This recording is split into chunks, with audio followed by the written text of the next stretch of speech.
Ready to take the stress out of payday?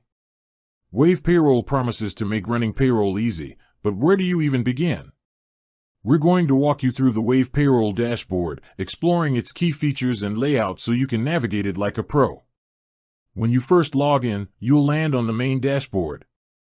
Think of this as your central command center. You'll see a quick snapshot of your payroll health, things like upcoming pay runs, and an overview of your recent payroll costs. It's a great way to get a bird's eye view of where things stand without having to dig through a bunch of menus.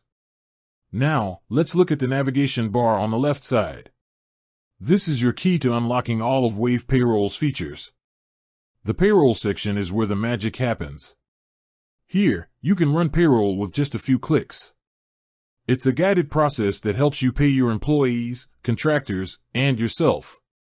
You can also add and manage your employees and contractors, update their information, and set up direct deposit. The timesheets option is also under this menu, allowing you to track and manage employee hours, making your payroll calculations that much easier. Next, you'll see reports. This is a seriously powerful tool. Wave automatically generates reports for things like payroll, wages, and taxes. This is where you can get a detailed breakdown of your expenses, which is incredibly helpful for budgeting and tax time. You can view, print, or export these reports, making it a breeze to share information with your accountant or just keep for your own records. Below reports is settings. This section is where you manage your payroll account details. This includes your company's information, payroll tax setup, and bank account details.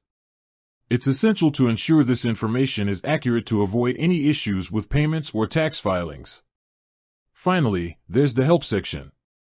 Wave has a great knowledge base with tons of articles and tutorials to answer any questions you might have.